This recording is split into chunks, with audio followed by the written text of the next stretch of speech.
أما بعد أعوذ بالله من الشيطان الرجيم بسم الله الرحمن الرحيم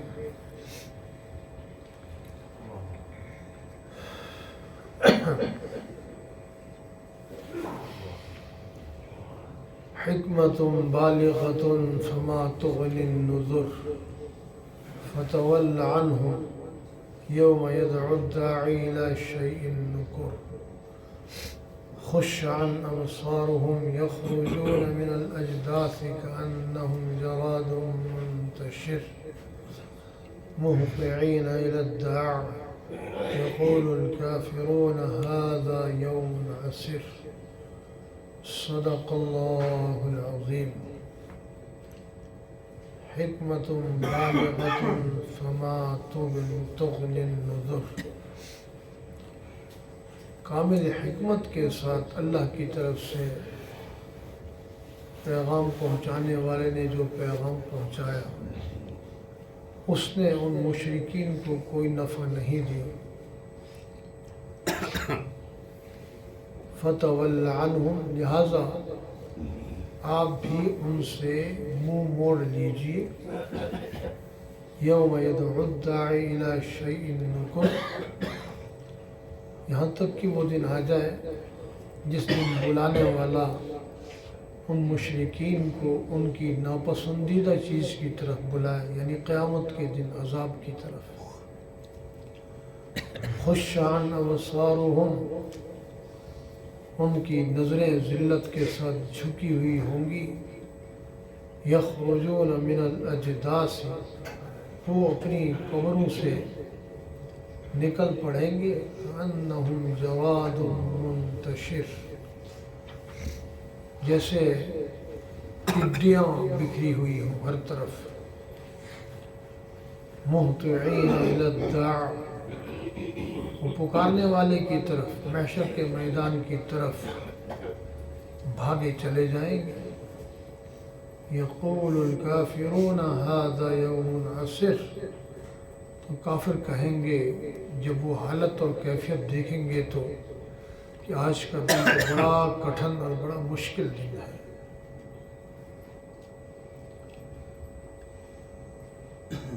ان آیات مبارکہ میں مشرکین کی ظاہری حالت کو مد نظر رکھتے ہوئے حضور پاک صلی اللہ علیہ وسلم کو اللہ کریم نے یہ حکم دیا کہ آپ اب ان کی طرف التفات نہ فرمائیں تاکہ قیامت کے دن بلانے والا ان کو محشر کے میدان کی طرف بلائے، اور پھر اس کے بعد وہاں کی حالت اور کیفیت کی ایک جھلک دکھائی گئی کہ جب تمام اولین و آخرین تمام مخلوقات محشر کے میدان میں پکارنے والے کی طرف، یعنی حساب کتاب اور حشر نشر کے لیے سب کو بلائے جائے گا، تو وہ اتنی کثیر تعداد میں اور اس طرح محشر کے میدان کی طرف بھاگے کھڑے ہوں گے کہ جیسے ٹڈیوں کا زمانہ آتا ہے تو ٹڈیاں کس طرح بکھری پڑی ہوتی ہے ہر طرف، کانہم جراد منتشر۔ اور پھر حالت اور کیفیت ایسی ہوگی کہ وہ نہ چاہتے ہوئے بھی جس طرف سے آواز آ رہی ہوگی اس آواز کی طرف بھاگے جائیں گے، سر پٹ بھاگے جائیں گے۔ یہ تکوینی طور پر یہ حالت اور کیفیت ہوگی، کسی کے بس میں یہ بات نہیں ہوگی کہ کوئی اپنے آپ کو روک سکے۔ بے بسی کے عالم میں اس طرف بھاگے اور دوڑے جائیں گے۔ یہ محشر کے میدان کی حالت اور کیفیت بیان کی۔ اس کے بعد جب حساب کتاب ہوگا اور ہر ایک اپنے اپنے ٹھکانے کی طرف چلے گا، تو وہ بنیادی طور پر دو جماعتیں اور دو فریق ہوں گے، جس کو قرآن کریم میں مختلف الفاظ سے تعبیر کیا گیا۔ اور دائیں ہاتھ والے اور بائیں ہاتھ والے بتایا گیا۔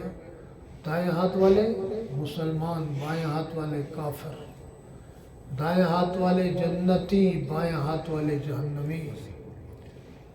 اور یوں تعبیر کیا گیا، ایک جماعت کا اعمال نامہ سیدھے ہاتھ پہ دیا جائے گا جو جنت والے ہوں، ایک جماعت کا اعمال نامہ الٹے ہاتھ پہ دیا جائے گا جو جہنم والے ہوں۔ اور یوں تعبیر کیا گیا، ایک جماعت کا اعمال نامہ آگے سے ملے گا، وہ کامیاب ہوں گے، ایک کا پیچھے سے، پیٹھ کے پیچھے سے ملا وراء ظہری، وہ ناکام ہوں گے۔ اور اس دن اللہ کی طرف سے اعلان کیا جائے گا، وَامْتَازُوا الْيَوْمَ أَيُّهَا الْمُجْرِمُونَ، مجرموں کو، کافروں، مشرکوں، نافرمانوں کو، جہنمیوں کو الگ کر دیا جائے، ان کے درمیان میں دیوار آڑ حائل ہو جائے گی۔ ادھر نیکوکار ہوں گے، جنت والے ہوں گے، ادھر جہنم والے ہوں گے، منکرین اور مجرمین ہوں گے۔ ابتدائی آیات مبارکہ میں اللہ کریم نے فرمایا، پہلی آیت حکمت بالغۃ فما تغنی النذر، اللہ نے اپنا پیغام کمال حکمت کے ساتھ پہنچایا اپنے محبوب صلی اللہ علیہ وسلم کے ذریعے، مگر فما تغنی النذر، اس ڈرانے والے کے ڈرانے نے ان کو کوئی نفع نہیں دیا۔ فما تغنی النذر، اس سے ان کو کوئی فائدہ نہیں پہنچا۔ اب فائدہ کون اٹھائے گا، کس کو فائدہ پہنچے گا؟ جو سمجھے گا اس کو فائدہ پہنچے گا۔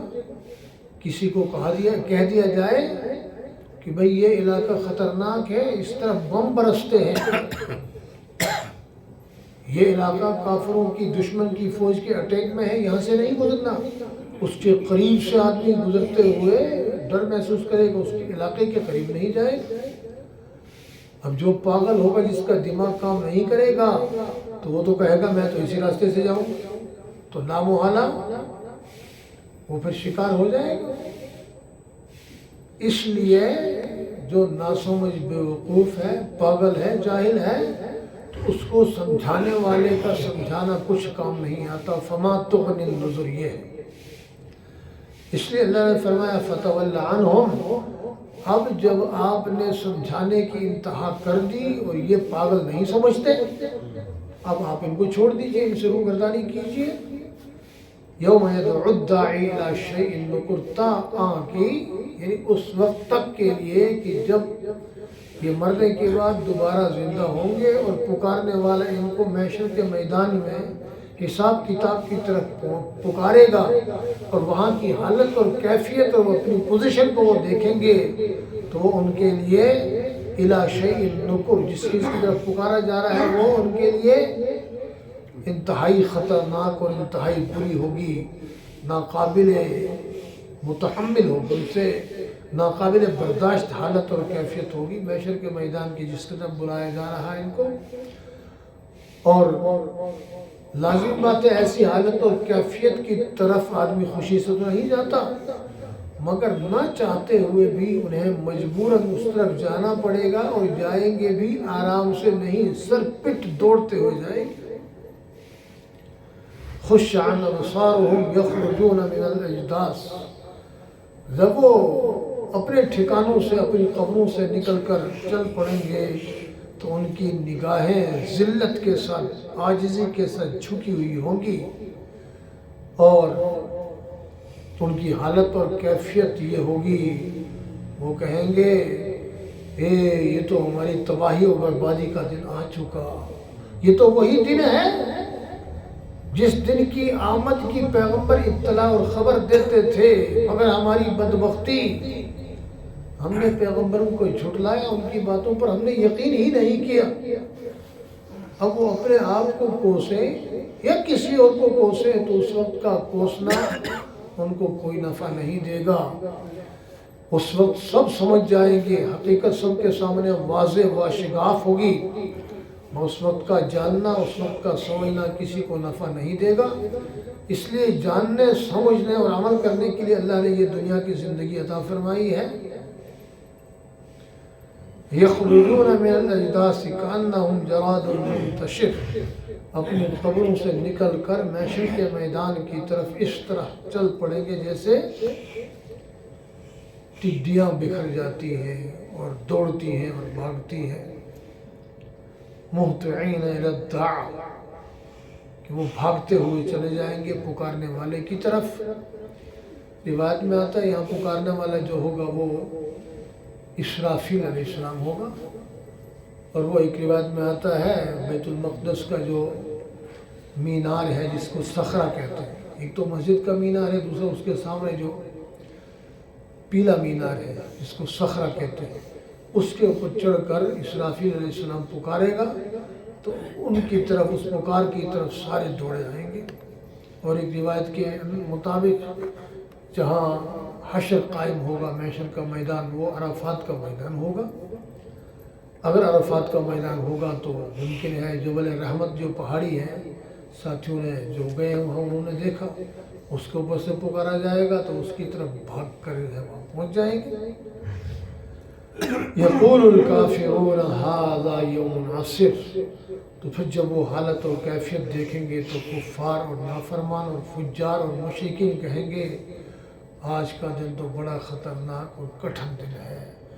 وہ کیسا خطرناک اور کٹھن دن ہوگا جس کے بارے میں اللہ کریم نے ارشاد فرمایا یوم تذہل کل مرضعۃ، ہر ایک حمل والی کا حمل گر جائے گا اور لوگوں پر ایسی حالت اور کیفیت طاری ہوگی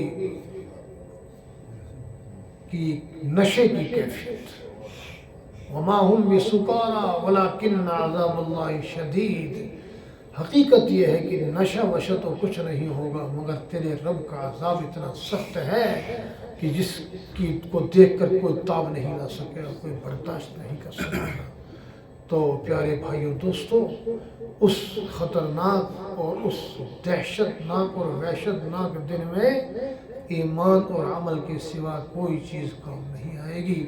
اللہ کریم سمجھنے عمل کرنے کی اور اس دن کے آنے سے پہلے، دنیا کی آنکھ بند ہونے سے پہلے اللہ اس کی کامل تیاری کرنے کی توفیق عطا فرمائے۔ الحمدللہ۔